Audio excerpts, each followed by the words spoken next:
بسم الله الرحمن الرحيم.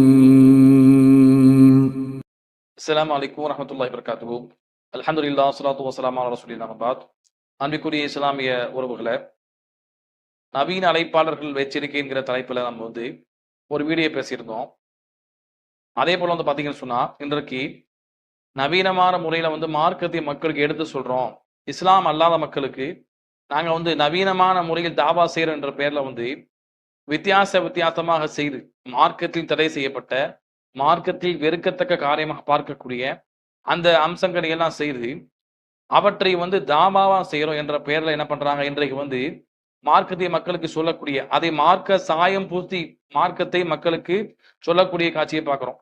அதாவது இந்த லீட் டிவின்னு சொல்லக்கூடிய ஒரு நபர், இவர் என்ன பண்றாருன்னு சொன்னோம்னா, நிறைய இஸ்லாம் சார்ந்த கருத்துக்களை பரப்புறாரு. அதுல பல நல்ல கருத்துக்கள் பரப்பப்பட்டிருக்கு, அதை மாற்று கருத்து கிடையாது. ஆனா பாத்தீங்கன்னு சொன்னா, இதுல அவர் எந்த அளவுக்கு போயிட்டாரு அப்படின்னா, ஒரு கோயிலுக்கு சென்று, மலேசியா போயிருந்தேன், அங்க முருகன் கோயில், அந்த கோயிலுக்குள்ள சென்று அதையெல்லாம் படம் பிடித்து காட்டக்கூடிய, அது இஸ்லாத்துல சிலைகள் வழிபாடுதான் கூடாது, மாறாக இஸ்லாமிய மக்கள் கோவிலுக்குள்ள செல்வதற்கு இஸ்லாத்துல தடை கிடையாது என்பதை போல என்ன செய்யறாரு, ஒரு ஆதாரத்தை முன்வைத்து இதை மார்க்க நிலைப்பாடாக காட்டக்கூடிய காட்சியை பார்க்கிறோம். அந்த வீடியோனை கொஞ்சம் நீங்க பாருங்க. ஒரு முஸ்லிம்க்கு முருகன் கோயில்ல என்ன வேலை அப்படின்னு நினைக்கிறீங்களா? நாங்கள் ரீசெண்டாக மலேசியா போய் வீடியோ போட்டு இருக்கும் போது நிறைய மக்கள் அங்கே இருக்க முருகன் கோயிலுக்கும் போங்க ப்ரோ அப்படின்னு சொல்லியிருந்தாங்க. இன்னும் நாங்கள்லாம் பள்ளிவாசல் தர்காக்கெலாம் வரதானே செய்கிறோம், நீங்கள் கோயிலுக்கு வந்தால் என்ன அப்படின்னு கேட்குறாங்க. எல்லா சாமியும் ஒன்று தானே ப்ரோ அப்படின்னு சொல்கிறாங்க.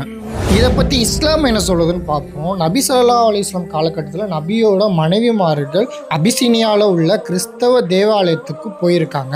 ஸோ அங்கே இருக்கக்கூடிய ஓவியங்களை வர்ணிச்சும் நபிகள் நாயகத்துக்கிட்ட சொல்லியிருக்காங்க. அப்போ நபி ஸல்லல்லாஹு அலைஹி வஸல்லம் ஏன் மாற்று மத ஆலயங்களுக்கு சென்றீங்கன்னு சொல்லி தடுக்கலை. ஸோ இஸ்லாமை பொறுத்த வரைக்கும் சர்ச்சுக்கோ கோயிலுக்கோ போகிறது பிரச்சனை கிடையாது, ஆனால் எல்லா சாமியும் ஒன்றுதான்றதை இஸ்லாம் மறுக்குது. என்ன சொல்ற சகோதரர் அவரு, அதாவது புகாரியில் வரக்கூடிய 1341 செய்தியை சொல்லி நபிசுல்லாஹுடைய மனைவிமார்கள் என்ன பண்ணாங்க, ஒரு அபிசீனியா சென்று அங்குள்ள அந்த தேவாலயத்தில் உள்ள அந்த வடிவங்களை எல்லாம் சிற்பங்களை எல்லாம் பற்றி பேசி கொண்டிருந்தாங்க. அப்பொழுது நபிசுல்லாஹ் என்ன பண்ணாங்க, இப்படி எல்லாம் சிலை வழிபாடு நல்லவங்க இறந்து போனா அவங்கள உருவமாக வைத்து வணங்குவார்கள் என்று நபிசுல்லாஹ் சொன்னாங்க. இந்த இடத்துல நபிசுல்லாஹ் பாத்தீங்கன்னா, அவங்க அந்த இடத்துக்கு போனது தடுக்கலை என்று என்ன செய்யறாரு, இவர் இந்த கோவிலுக்குள்ள சென்றதை அந்த ஹதீஸை ஆதாரமாக காட்டி அது கூடுவோம் என்று சொல்லக்கூடிய அளவிற்கு இவருடைய மார்க்க அறியாமையை நம்ம பார்க்கிறோம். அந்த செய்தி நீங்க பாத்தீங்கன்னா, அதுல நபிசுல்லாஹ் மனைவிமார்கள் அங்கு உள்ள சென்றதாக, கோவிலுக்குள் சென்று நாங்க பார்த்தோம் என்ற வாசகத்தை சொல்லவே இல்லை. மாறாக அவங்க கடந்து செல்லும் பொழுது பார்த்ததை போலதான் சொல்றாங்க. அங்க அபிசீனியா சென்றிருக்கும் பொழுது அந்த தேவாலயத்தில் உள்ள அந்த சிற்பங்களை பார்த்தோன்னு சொல்றாங்க. அப்படின்னா என்ன அர்த்தம், வெளியிருந்து பார்த்தாங்க என்பதை போலத்தான் அந்த வாசக அமைப்பு இருக்குது. உள்ளே சென்றோம் என்ற வாசக அமைப்பு கிடையாது. அப்படி இருக்கும்போது என்ன பண்றாரு இவரு, தேவையில்லாம தன்னுடைய அந்த நிலைப்பாட்டுக்கு தக்க மார்க்க சாயம் பூத்தி மக்களுக்கு சொல்ல முனைகிறார். எவ்வளவு பெரிய மோசமான காரியம் இது. அப்பட்டமாக ஒரு இணை வைக்கக்கூடிய காரியமா இருக்குது. அப்படி இருக்கும்போது இணை வைக்கக்கூடிய இடத்துக்கு எப்படி மார்க்க செல்ல அனுமதிக்கும்?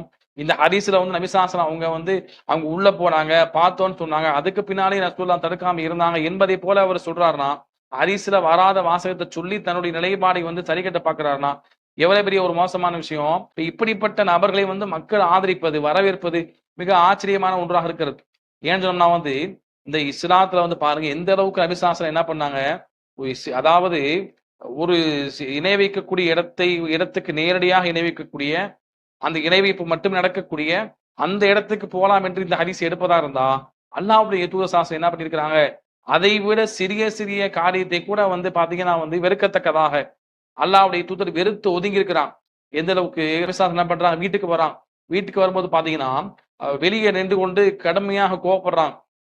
ஆயிஷா சொல்றாங்க, ரசூலுல்லாஹ்வுக்கு அதுக்கு கோபத்துக்கான காரணத்தை கேட்கும் பொழுது திரைச்சீலையாக உருவப்படம் உள்ளவற்றை தொங்க விட்டுருந்தாங்க. அப்ப ரசூலுல்லாஹ் கடுமையாக கோபப்பட்டு அதை இந்த இடத்துல மலக்குமார் வரமாட்டாங்க, நான் எப்படி நபி வருவேன் என்று நபிசாசனம் சொல்லுவாங்க. அப்படி இருக்கும்பொழுது பாத்தீங்கன்னா, அப்ப எந்த அளவுக்கு ஒரு திரைச்சீலையாக வீட்டுல தொங்க விடப்பட்ட அந்த உருவப்படம் உள்ள அந்த இதை கூட ரசூலுல்லாஹ் ஏன் தடுக்கிறாங்க, இதுவெல்லாம் ஷிர்க்குக்கு துணை பெயரும். அதை கண்ணியப்படுத்துவாங்க. அந்த கண்ணி என்ன ஆகும், அந்த கண்ணியை வந்து ஒரு கட்டத்தை தாண்டி அது சிறுக்குக்கு துணை போகக்கூடிய அம்சமாக மாறிவிடும் என்ற அடிப்படையில் மார்க்க வந்து சிறிய சிறிய ஒரு காரியத்தை கூட வந்து தடுத்திருக்கும் பொழுது, ரசூலா வெறுத்திருக்கும் பொழுது கடுமையா கோவப்பட்டாங்கன்னு சொல்றாங்க ஆயிஷா ரலியல்லாஹு அன்ஹா. அப்படி இருக்கும்போது பாத்தீங்கன்னா எப்படி வந்து இந்த கோயிலுக்குள்ள நேரடியாக போகலாம், அது வந்து தடை இல்லை என்று சொல்றாங்க. இப்ப இதுக்கு எந்த ஆதாரத்தை அவங்க காட்ட முடியும்? இந்த ஆதாரத்துல அங்க உள்ள போனதாக எந்த செய்தியும் இல்ல. இது இஸ்லாம் வந்த பின்னால ரசூலுல்லாஹ் நேரடியா உள்ள போனதை போலவும் நபி ஸல்லல்லாஹு அலைஹி வஸல்லம் வந்து அதை அனுமதிச்சதை போலவும் பேசுறாங்கன்னா, அப்ப எந்த அளவுக்கு மார்க்கம் சாயம் பூசி தங்களுடைய தவறான நிலைப்பாடும் சரி கட்ட பாக்குறாங்க.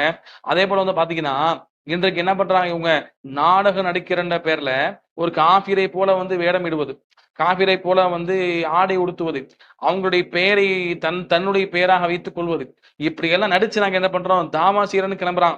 இந்த தாவால வந்து சில மாற்றங்கள் இருக்கலாம், அதுல மாற்று கருத்து இல்ல. அதே போல அந்த தாவா வந்து அது வேற மாதிரியான ஒரு தவறான ஒரு எண்ணத்தையும் அவங்களுக்கு ஏற்படுத்தும். இஸ்லாத்தை வந்து எப்படி சொல்லணும் மக்களுக்கு, இஸ்லாத்துல உள்ளதை உண்மையாக சொல்லுங்க. இப்படி நடிச்சு சொல்லும்போது என்ன ஆகும், நமக்கு எங்களை போல நடிக்கிறான், எங்க பேரை வைக்கிறான், எங்க மதத்தை வந்து இழுக்கிறான் என்று சொல்லி அவங்க அதை கொண்டு வெறுப்படைவதற்கு ஒரு வாய்ப்பு இருக்கிறது. அப்ப இப்படியான அமைப்பு வந்து இஸ்லாத்துல சொல்லப்பட்டிருக்கான், நிச்சயமாக கிடையாது. எப்படி அபிசாசன காலத்திலையும் இது மாதிரியான வந்து நடிப்பதற்கு முகாந்திரமே இல்லையா? இஸ்லாத்துக்கு வந்து கடுமையான எதிர்ப்பு இருந்த காலத்துல எந்த சஹாபி, ஒரு காபி இஸ்லாம் வந்த சஹாபி அவர் இஸ்லாத்துக்கு வராததை போல ஒரு காபிரா இருப்பதை போலவும், அப்படி இப்படியான தாவாவாக வைத்து மக்களுக்கு நாம என்ன செய்ய, நான் காபிரையாக இருப்பதை போல நடிக்கிறேன், நீங்க இஸ்லாமிய மக்கள் எனக்கு வந்து ஏதாவது வந்து நல்ல கருத்துக்களை நல்ல விஷயங்களை சொல்லித்தாங்க, அப்ப இதை வைத்து வந்து பாத்தீங்கன்னா மற்ற மக்களுக்கு நம்ம தாவாவை அமைத்துக் கொள்ளலாம் என்று எந்த சஹாபியா செஞ்சாங்களா? இப்படி சஹாபாக்கள் காலத்தில் நடித்து காட்டுவதற்கு வாய்ப்பு இருந்ததா இல்லையா? இது நல்ல ஒரு தாவாவுக்கான வழிமுறை என்றா ஏன் ரசூலுல்லாஹ் காட்டி தரல? அப்ப நீங்க எந்த இடத்துல நாங்க இன்னைக்கு தாவா என்ன செய்யறோம், மிக அற்புதமா செய்யறோம்னா இந்த அற்புதமான இந்த நல்ல தாவாவை நபிசாசர காலத்துல செய்வதற்கு இடம்பாடு இருந்து ஏன் செய்யல? ஏன்னா வந்து இது வந்து நடிப்பு என்பது அது பொய்யினுடைய ஒரு கலவை. நடிப்புனா என்ன, பொய் நடிப்பு என்றாலே அது அசல் என்ன, அது பொய் தான். அந்த பொய்யை செய்து பொய்யாக நடித்து என்ன செய்ய முடியாது. இஸ்லாத்துல வந்து அதை ஒன்றை நம்ம சொல்லலாம், நல்ல கருத்தை மக்களுக்கு போய் சேர்க்கலாம் என்பதற்கு எந்த ஒரு அனுமதியும் கிடையாது. அப்படி இருந்திருந்தா நபிசாஸ் என்ன செஞ்சிருப்பாங்க, இந்த தாவா வந்து ஒரு நல்ல தாவா, இனி நல்ல மக்கள்கிட்ட போய் மனசை பிடிக்கக்கூடிய தாவாவா இருந்தா அதை ரசூலுல்லாஹ் தான் முதல்ல செஞ்சு காமிச்சிருப்பாங்க. அவங்க செய்வதற்கு அவங்களுக்கு இடம்பாடு இருந்தது. ஆனா வந்து பாருங்க நபிசாசா அப்படி எல்லாம் செய்யல. தன்னுடைய உண்மையான அந்த வாழ்க்கையை வைத்து என்ன பண்ணாங்க, மக்களுக்கு மாற்றத்தை கொடுத்தாங்க. அந்த மாற்றம் தான் உண்மையான முழுமையான மாற்றத்தை கொடுக்கும். அதான் சஹாபாக்கள் செஞ்சாங்க. அவங்க நடந்து கொள்ளக்கூடிய அந்த உண்மையான அந்த நடைமுறையை வைத்து என்ன பண்ணாங்க, இஸ்லாம் அல்லாத மக்களுக்கு கவர்ந்து இழுத்தாங்க. இன்னைக்கு அப்படி செய்வதற்கு யாரும் தயார் இல்லை. சும்மா நடிக்கிற பேர் என்ன செய்யறாங்க, நடிப்பை வந்து ஒரு தாவாவை ஆக்குறாங்கன்னா, ஒட்டுமொத்தமா நீங்க அந்த டிவியை பாருங்க, ஒட்டுமொத்தமா நடிப்பாகவே அமைந்திருக்கும். அதுல வந்து சில காரியங்கள் வந்து கற்பனையா இருக்கும். அல்லது வந்து அந்த நடிப்பை திறந்து விட்டா என்ன ஆகும், தேவையில்லாம வந்து சில மார்க்கத்தினுடைய வரம்புகளை மீறக்கூடிய ஒரு அம்சத்தை கூட தந்துவிடும். காவி துண்டை போடுறது, அவங்கள போல கோஷம் இடுறது, அந்த கோஷத்துல சில நேரங்கள் என்ன செய்யலாம், அந்த சிறுக்கான வாசங்கள் கூட இருக்கலாம். இப்படி எல்லாம் என்ன செய்யறாங்க, செஞ்சாவது நாங்க தாவா செய்யறன்னு போறாங்கன்னா, அப்ப இவங்களுக்கு என்ன அடிப்படை இருக்கு? மார்க்கத்தை வைத்து நம்ம ஒன்று அளவிட வேண்டுமா? அது நடைமுறை இன்னைக்கு இப்படி இருக்குது, இப்படித்தான் நம்ம செய்ய வேண்டியிருக்குது, இந்த தாவா வந்து இன்னைக்கு தேவையா இருக்குதுன்னு சொல்லி இப்படி எல்லாம் நவீனப்படுத்தி நவீனத்தோடு தொடர்பு படுத்தி மார்க்கத்தை வந்து மார்க்க சாயம் பூசுறாங்கன்னா, அப்ப எந்த அளவுக்கு இவங்க வந்து மார்க்கத்தில் அனுமதி இல்லாத ஒரு மார்க்கத்தில வந்து அடிப்படை இல்லாத ஒரு விஷயத்தின் பக்கம் மக்கள் அழைக்கிறாங்க. மக்கள் புரிந்து கொள்ளுங்க. அப்ப இதுக்கெல்லாம் என்ன செய்வாங்க, மார்க்க சாயம் பூசுவாங்க. இதே போல வந்து பாருங்க, இதனுடைய ஒரு அடுத்த நகர்வு தான் வந்து பாத்தீங்கன்னா, இன்னைக்கு வந்து இஸ்லாம் அல்லாத மக்கள், இஸ்லாத்தை எதிர்க்கக்கூடியவர்கள் என்ன பண்றாங்க, நாடகம் எடுப்பதை போலத்தான் அந்த படத்துல நடிக்கிறாங்க, படம் தயாரிக்கிறாங்க. இன்னைக்கு நம்ம என்ன செய்யணும், அதே மாதிரி என்ன செய்யணும், முல்லை முள்ளால் எடுப்பதை போல நம்மளும் படம் தயாரித்து சினிமா தயாரித்து என்ன செய்யணும், மக்களுக்கு மார்க்கத்தை கொண்டு போய் சேர்க்கணும் என்று சினிமாவை கூட அனுமதிக்கக்கூடிய இடத்துக்கு வந்துட்டாங்க. இப்ப நான் நாடகம் நடிக்கிறது, சினிமால வந்து ஆண் பெண் கலப்பு இருக்கும், நம்ம இசை இருக்கும், அது வந்து அடுத்த கட்டம். இந்த நாடகம் நடிப்பது கூட இஸ்லாத்துல கிடையாது. நடிப்பு என்பது இஸ்லாத்துல கிடையாது. நடிப்பு என்பது பொய்யினுடைய ஒரு அம்சம், பொய்யினுடைய மறு உருவம் தான் நடிப்பு என்று நம்ம வந்து இருக்கும் பொழுது, எப்படி வந்து பாத்தீங்கன்னா வந்து சினிமா என்பது நமக்கு கூடும், எந்த அளவுக்கு போறாங்க, இப்படியான சிந்தனை கொண்டவங்க இந்த நவீனத்துவவாதிகள், நவீனத்தை கொண்டு இஸ்லாத்தை எடை போடக்கூடியவங்க. நாம இது கூடான்னு சொன்னா என்ன சொல்லுவாங்க, நீங்க எல்லாம் அடிப்படைவாதிகள், பழமைவாதிகள் பேசுவாங்க. ஆனா வந்து இப்படி மார்க்கத்துல அனுமதி இல்லாத, மார்க்கத்துல சின்ன சின்ன விஷயத்தை கூட தடை செய்யப்பட்டிருக்கும் பொழுது, அசுதா வெறுத்திருக்கும் பொழுது, நடிப்பை திறந்து விட்டு அந்த சிலைகளை வந்து சிலைகள் இருக்கக்கூடிய இடத்துக்கு சென்று இப்படி எல்லாம் என்ன பண்றாங்க, மார்க் திறந்து விட்டாங்களா இல்லையா? இதனுடைய இந்த ஒரு அடுத்த கட்ட நகர்வு தான் என்ன, சினிமாவை வந்து ஆதரிக்கக்கூடிய காட்சியை பார்க்கிறோம். எந்த அளவுக்கு போயிட்டாங்க, இந்த ஒய்எஃப்ஜே சொல்லக்கூடிய ஒரு அமைப்பு, அதனுடைய அல்தாபின்னு சொல்லக்கூடிய நபர் என்ன பண்றாங்க, அவங்க ஒரு கல்விக்கான ஒரு மாநாடு வைக்கிறாங்க. அந்த கல்விக்கான மாநாட்டுல யாரை கூப்பிடுறாங்க, திரைப்படத்துறை நடிகரை கூப்பிடுறாங்க. இது கல்விக்கான மாநாட்டுல வந்து படிச்ச மக்களை கூப்பிடலாம், படிப்பு இதுல வந்து அடுத்த கட்ட நகர்வுக்கு வந்து எப்படி செல்லணும், படிப்புல எப்படி முன்னேறணும் என்று நம்ம அப்படிப்பட்ட ஆலோசனை கொடுக்கலாம். யாரை கூப்பிட்டு பேசுறாங்க, திரைப்படத்தினுடைய அந்த இயக்குனரான அமீரை கூப்பிடுறாங்க. அவர் நடிகர் மற்றும் இயக்குனர். ஆபாசமான நாடக படத்துல நடிச்சு அந்த கூத்து குமாரத்தை போடக்கூடிய இந்த ஒரு நடிகரை கூட்டி என்ன பண்றாரு, இவங்களை கூப்பிட்டு பேச விடுறான். அவர் என்ன சொல்றாரு அதுல, நீங்க வந்து சினிமானா வந்து என்ன செய்யாதீங்க, ஒரு சினிமானா அந்த ஆடல் பாடலு, காதல் காட்சிகள், இது மாதிரி 4 விஷயத்த 5 விஷயத்த பார்த்து கொண்டு நீங்க அதை வந்து ஒதுக்கிறாதீங்க, அதுவும் அல்லாஹ்வுடைய ஒரு நியமத்து என்று அவர் பேசுறாரு. அந்த ஒரு காட்சியை நீங்க பாருங்க. அவர் போவாரு அந்த மாநிலத்துல, இங்க விஜயா, பக்கத்து ஸ்டேட்ல சிரஞ்சீவியா, அந்த பக்கம் சல்மான் கானா, ஷாருக் கானா, இப்படி போய் ஒருத்தரை சந்திச்சு அந்த செய்திகளை கொஞ்சம் கொஞ்சமா கசிய விட்டு அது ஊடகங்கள்ல வந்து பேப்பர்ல வந்து டிவியில வந்து 2014 அவர் தான் ஆட்சி கட்டில அமர்ந்தாரு பிரதமரா. அப்ப ஊடகம் எவ்வளவு வலிமையானது, இந்த துறை எவ்வளவு வலிமையானதுன்னு பாருங்க. ஒரு நாட்டை கிட்டத்தட்ட 120 கோடி மக்கள் கொண்ட நாட்டை ஒரு சிந்தனை கொண்ட ஒரு இயக்கம் ஆள்வதற்கு இந்த திரைத்துறை எப்படி பயன்படுத்திக்கிட்டாங்கன்னு பாருங்க. அவங்களே அந்த வேலை தான் செஞ்சிருக்காங்க. அப்படி விளம்பரப்படுத்தப்பட்டவர் தான் இந்த தேசத்தை இன்னைக்கும் ஆண்டுட்டு இருக்காரு. அதனால இந்த ஊடகத்தை நம்ம அவ்வளவு எளிதில் கடந்துட முடியாது. நீங்க ஊடகம்னு சொன்னா உடனே சினிமா அப்படின்னு ஒட்டுமொத்தமா 5 பாட்டு 5 சண்டை இருக்கிற, காதல் காட்சி இருக்கிற, படுக்கறை காட்சி இருக்கிற அப்படின்னு ஒதுக்கிட கூடாது. ஊடகம், சினிமா அது ஒரு விஞ்ஞானம், அது ஒரு சயின்ஸ், அது அல்லாஹ் கொடுத்த அருட்கொடை. சினிமா அது ஒரு விஞ்ஞானம், அது ஒரு சயின்ஸ், அது அல்லாஹ் கொடுத்த அருட்கொடை. எந்த அளவுக்கு பேசுறாரு அவரு, எப்படி அவர் மொபைல் போனை வந்து நம்ம நல்லதுக்கு பயன்படுத்த, கெட்டதுக்கு பயன்படுத்தலாம். அதே போலதான் வந்து பாத்தீங்கன்னா நம்ம வந்து இதை வந்து என்ன செய்யலாம், நல்லதுக்கு பயன்படுத்தலாம். அந்த சினிமாவை என்ன செய்யலாமா, இஸ்லாத்தை வந்து தாவா செய்வதற்கு பயன்படுத்தலாம் என்பதை போல பேசுறாங்கன்னா, சினிமாவில எப்படிங்க வந்து தாவா வந்து நம்ம கொண்டு வர முடியும்? இதைத்தான் என்ன பண்றாரு, இந்த அல்தாபின்னு சொல்லக்கூடிய அந்த ஒய்எம்ஜியினுடைய அந்த ஜமாத்தை வழிநடத்தக்கூடிய இடத்துல இருக்கக்கூடிய நபர், ஆலிம் என்று கருதப்படக்கூடிய நபர், அவர் என்ன சொல்றாரு, இதே கருத்தை வந்து என்ன சொல்றாரு, இஸ்லாமிய வரம்புக்கு உட்பட்டு செய்யலாம், இஸ்லாமிய வரம்புக்கு உட்பட்டு என்ன செய்யலாமா, அதை வந்து செய்யலாம், சினிமா எடுக்கலாம். அது இன்னைக்கு அப்படித்தான் சினிமா வச்சுதான் என்ன பண்றான், மக்களுக்கு தவறான கருத்தை விதைக்கிறான். அப்ப நம்ம என்ன செய்யலாம், சினிமாவை வந்து மார்க்கத்துக்கு உட்பட்டு செய்யலாம் என்று அவர் பேசக்கூடிய, இவர் பேசக்கூடிய காட்சியை நம்ம பாக்குறோம். அதே நீங்க பாருங்க.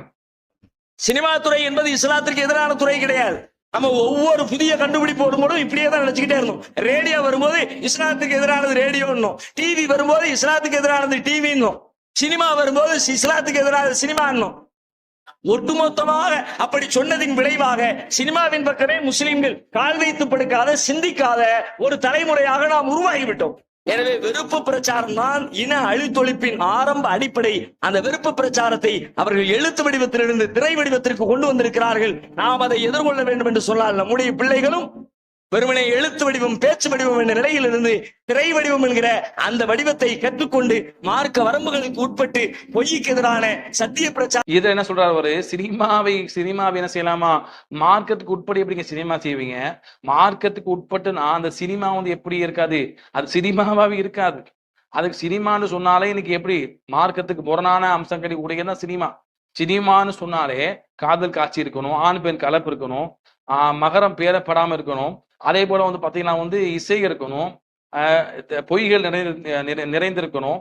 இது மாதிரியான அம்சங்களை கொண்டுதான் சினிமா நம்ம பாக்குறோம். அப்ப இது மாதிரி அம்சம் இல்லாம சினிமா எப்படி தயாரிக்க முடியும், அப்படி தயாரிக்க முடியுமா, அப்படி சினிமா வந்து உண்டா, அப்படி உண்டுனா எதை சொல்லுவீங்க, எப்படிப்பட்ட சினிமா தயாரிச்சு மக்களுக்கு வெளியிடுவீங்க, அப்படி விட்டு எவன் பார்ப்பான்? அப்ப உங்களுடைய நோக்கம் என்ன, மக்களுக்கு போய் சேரணுங்கிறீங்களா இல்லையா, மக்களுக்கு போய் பல பேருக்கு போய் சேரணும் என்று சொல்றீங்களா இல்லையா? அப்ப வந்து இது எப்படி பார்ப்பான், சினிமால வந்து காதல் கூத்து கும்மாளம் அந்த ஆடல் பாடல் எல்லாமே வந்து எப்படி வந்து அவன் பார்ப்பான்? அப்ப வந்து இதுவெல்லாம் வந்து இப்படி திறந்து விட்டா என்ன ஆகும்?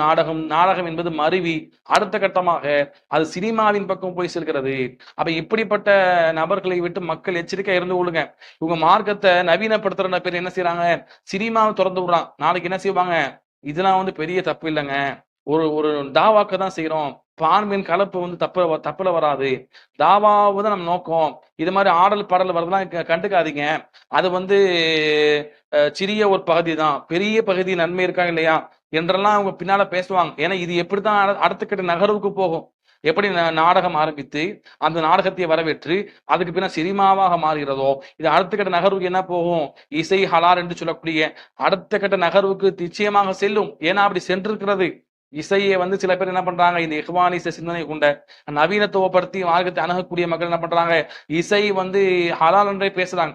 அதாவது முசம்மில் மஜீத்னு சொல்லக்கூடிய நபர், அவர் என்ன செய்யறாரு? தன்னுடைய சேனல், இவர் வந்து இஹ்வானியத்தை கொண்டவர், இஹ்வானி சிந்தனை கொண்டவர்.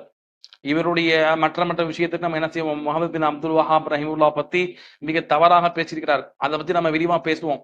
இந்த அடுத்த அமர்வுல என்ன செய்வோம்? அடுத்த இதுல வந்து அந்த ஹிலாப சம்பந்தமான விஷயத்தை பத்தி பேசுவோம். அதாவது இவர் என்ன செய்யறாருன்னு சொன்னோம்னா வந்து, இவர் இசை ஹலாலிங்கிற இடத்துக்கு போயிட்டாங்க. இமாம் அல் கசாலியினுடைய கூற்று, இசை பற்றிய இமாம் அல் கசாலியினுடைய கூற்றை வந்து முன்வைத்திருக்கிறார். இமாம் கசாலி வந்து மிக சுவாரஸ்யமான ஒரு விஷயத்தை வந்து பதிவு செய்யறார். அதாவது பறவைகள், அது குயிலாக இருக்கட்டும், இதர பறவைகளாக இருக்கட்டும், ராகமாக சந்தத்துடன் பாடக்கூடிய அந்த இசையை தடை செய்யப்பட்டதல்ல என்று ஏற்றுக்கொள்ளும் மனிதர்கள், அதே ராகத்தில் அதே குரலில் அதே மாதிரியாக வரும் மனிதர்களால் இசைக்கப்படும் இசை எப்படி தடை செய்யப்பட்டதாக கூறுகிறார்கள் அப்படிங்கிற ஒரு வாதத்தை முன்வைத்திருப்பார்கள். மரத்தினுடைய ஓசைகள், செடிகளினுடைய ஓசைகள், ஆற்றங்கரையினுடைய ஓசைகள், இந்த பிரபஞ்சத்தில் நிகழக்கூடிய இறைவனுடைய இசையை, சரிங்களா, இறைவனுடைய இசையை தடை செய்யப்பட்டதல்ல, அது மனிதர்களுக்கு புத்துயிர் ஊட்டக்கூடியது, புத்துணர்ச்சி அளிக்கக்கூடியது, மனிதர்களுக்கு வாழ்வு அளிக்கக்கூடியது, மனிதர்களை உயிரூட்டுவதற்கு அது உதவக்கூடியது என்று சொல்லும் இந்த முஸ்லிம் சமூகம், அதே இசையை இசை கருவி மூலம் இசைத்தால் மட்டும் எப்படி தடை சொல்கிறார்கள்? இது வந்து முழுக்க இஸ்லாமிய போதனைகளுக்கே புறம்பானது அப்படிங்கிற ஒரு கருத்தை வந்து விரிவா வந்து இமாம் அல் கசாலி தன்னுடைய இஹ்யா உலூமுத்தீன், அதாவது ரிவைவல் ஆஃப் ரிலிஜியஸ் சயின்சஸ் அப்படிங்கிற புக்ல பதிவு செய்த அந்த கோட்டையும் இந்த நூல்ல வந்து முகமது இமாரா அவர்கள் வந்து மேற்கோள் காட்டி விரிவாக பேசுகிறார். அதுல வந்து இசையும் பாடலும் அப்படிங்கிற ஒரு தலைப்பிலேயே இமாம் அபு ஹமீத் அல் கசாலி வந்து பேசுறாரு. சோ அதையும் வந்து மேற்கோள் காட்டி பேசுறாரு. அதே மாதிரி இப்படி பல்வேறு அறிஞர்களுடைய மேற்கோள்களை எடுத்து பேசுகிறார். இன்னும் குறிப்பாக நபிகளார் இசையை, அதாவது இசை கருவிகள் பயன்படுத்தப்பட்டு நிகழ்த்தப்பட்ட கேளிக்கைகளை, சரிங்களா, ஆகுமாக்கப்பட்டதாக அனுமதிக்கப்பட்டதாக ஆக்கும் பல்வேறு ஹதீஸ்களையும் பதிவு செய்கிறார், வரலாற்று நிகழ்வுகளையும் பதிவு செய்கிறார். சரிங்களா? சோ அப்போ இப்படிப்பட்ட நிகழ்வுகளும் நபிகளார் காலகட்டத்தில், இன்ஃபேக்ட் தஃப் மாறிப்பட்ட இசைக்கருவி, ரபாபு மாறிப்பட்ட இசைக்கருவிகள் எல்லாம் நபிகளார் காலகட்டத்திலேயே நபி தோழர்களும் தாபியின்களும் பயன்படுத்தி இருக்கிறார்கள். சரிங்களா? நபிகளார் உட்பட பயன்படுத்தி இருக்கிறார்கள், பயன்படுத்துவதற்கு அனுமதி அளித்தும் இருக்கிறார்கள், ஊக்குவித்தும் இருக்கிறார்கள். சோ அப்போ இசைக்கருவியை நபிகளார் பயன்படுத்தி இருக்கிறார்கள், ஊக்குவித்திருக்கிறார்கள் என்பதற்காக நபிகளார் மீதே வந்து ஹராம் பட்டம் சுமத்த முடியுமா? இதுல வந்து என்ன சொல்றாரு அவரு? அதாவது இமாம் கஸ்ஸாலின்னு ஒரு நபர் இருந்தாராம். அந்த இமாம் என்ன சொன்னாராம்?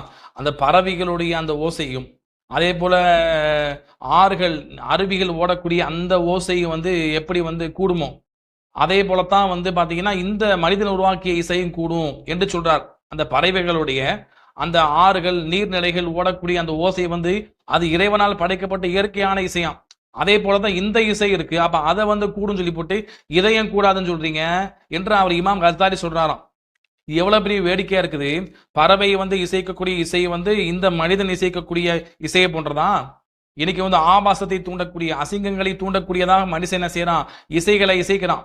இதே போலதான் பறவை செய்தா, இதே போலதான் வந்து மற்ற இயற்கையான அம்சங்கள் வந்து அந்த சப்தத்தை வெளிப்படுத்துதா. இப்ப ரெண்டும் ஒன்னாக ஆக்குறாங்களா? எந்த அளவுக்கு இவங்க வந்து தன்னுடைய கருத்தை வந்து, தவறான கருத்தை வந்து மார்க்கும் சாயம் பூசுறாங்க.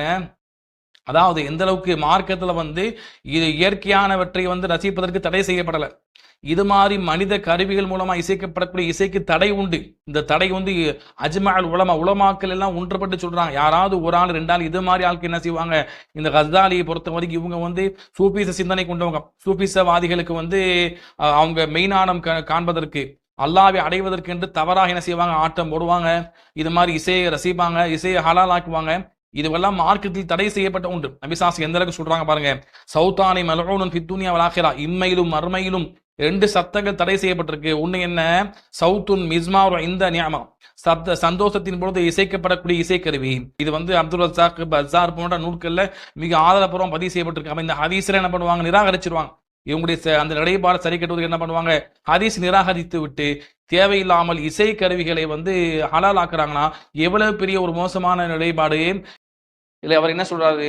அதாவது நபிசாசன் அப்படி இருக்கிறாங்களா? நபிசாசலாம் அவங்களே வந்து அனுமதிச்சாங்களாம். எந்த அளவுக்கு அனுமதிச்சாங்களாம்? ஒரு புகார்ல ஹதீஸ் வருது, 907வது செய்தியாக வரும். அதுல வந்து பாத்தீங்கன்னா நபி ஸல்லல்லாஹு அலைஹி காலத்து சிறுமிகள் என்ன பண்ணாங்க, இந்த தப்பு போன்றவற்றை இசைக்கருவியை வைத்து விளையாடி கொண்டிருந்தாங்க. அதை வந்து ரசூலுல்லாஹ் வந்து அபூபக்கர் தான் தடுக்க போனாங்க. அப்ப ரசூலுல்லாஹ் தடுக்காதீங்க, இது அவங்களுடைய ஈதுடைய நாள், அவங்களுடைய பெருநாள் அன்றைக்கு அவங்க விடுங்க என்று சொன்னாங்கன்னா செய்தி வருது. இதை வைத்து என்ன பண்றாங்க, இசைக்கருவி கூடும் என்று ஆதரவு எடுக்கிறாங்க. ஆனா அதே போல நபி ஸல்லல்லாஹு அலைஹி வஸல்லம் அவங்க வந்து இசைக்கருவிகள் கூடாது என்று சொன்ன அந்த ஹதீஸ்களை எல்லாம் பலகீனப்படுத்தி விட்டு இவற்றை என்ன பண்றாங்க, சாதாரண இருப்பதை போல இருப்பதன் காரணமாக அதை வந்து எடுத்துக்கொள்றாங்க. இதுல வந்து பாத்தீங்கன்னா நபி ஸல்லல்லாஹு அலைஹி வஸல்லம் அவங்க இந்த இடத்தில் வந்து சிறுமிகளுக்கு, அது பெண் குழந்தைகளுக்கு விளையாடுவதற்கு, ஆடி பாடுவதற்கு அந்த சின்ன குழந்தைகளுக்கு தான் அனுமதிச்சாங்க.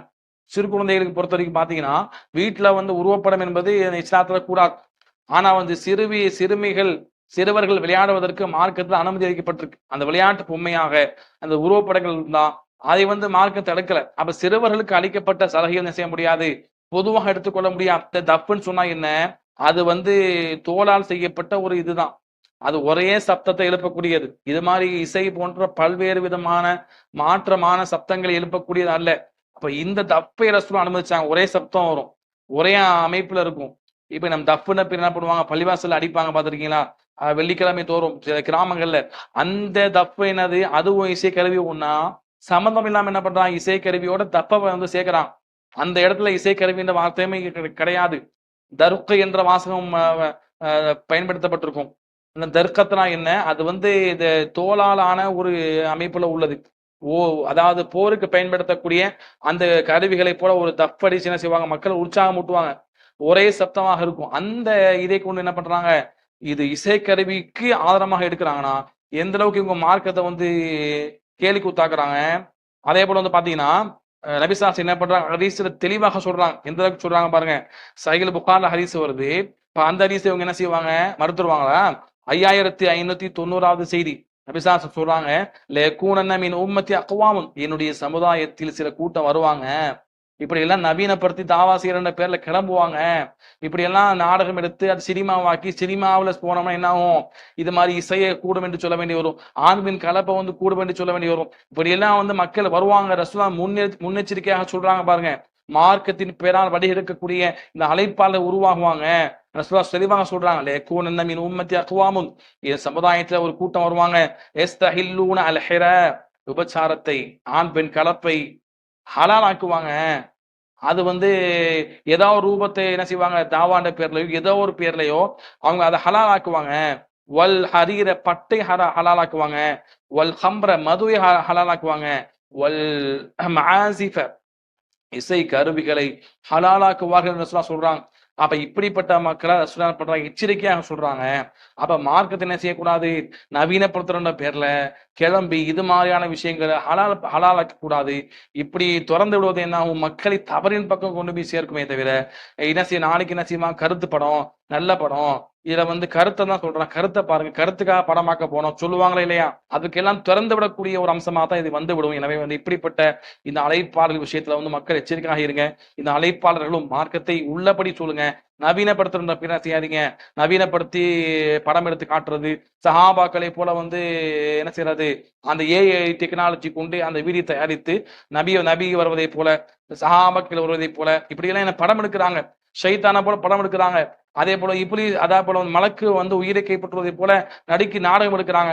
இப்படி எல்லாம் வந்து மார்க்கத்தின் பெயரால திறந்து விட்ட என்ன ஆகும், நாளைக்கு என்ன செய்வாங்க, நபிமார்கள் போல உருவ வச்சு படம் எடுப்பாங்க. அப்பெல்லாம் எடுக்கப்பட்டிருக்கிறது.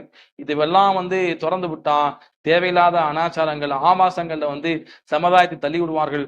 அப்படிப்பட்ட அந்த அழைப்பாளை விட்டும் நாம் எச்சரிக்கையாக இருக்க வேண்டும். அல்லாஹ் ரப்பல் ஆலமீன் அவர்களுக்கும் நமக்கும் தெளிவான மார்க்க அறிவையும் தெளிவான சிந்தனையும் கொடுத்து அஹ்லுஸ் சுன்னah வழியில் உலமா பெருமக்கள் சொன்ன அடிப்படையில் மார்க்கத்தை அணுகி தாந்தோண்டித்தனமாக மார்க்க தீர்ப்பை கொடுத்து நாமும் வழிகிட்டு மக்களின் வழிகெடுப்பதை விட்டும் அல்லாஹ் நம்மை ஆவரையும் பாதுகாத்தார் புரிவானாக. அஸ்ஸலாமு அலைக்கும் வரஹ்மத்துல்லாஹி வபரகாத்துஹு.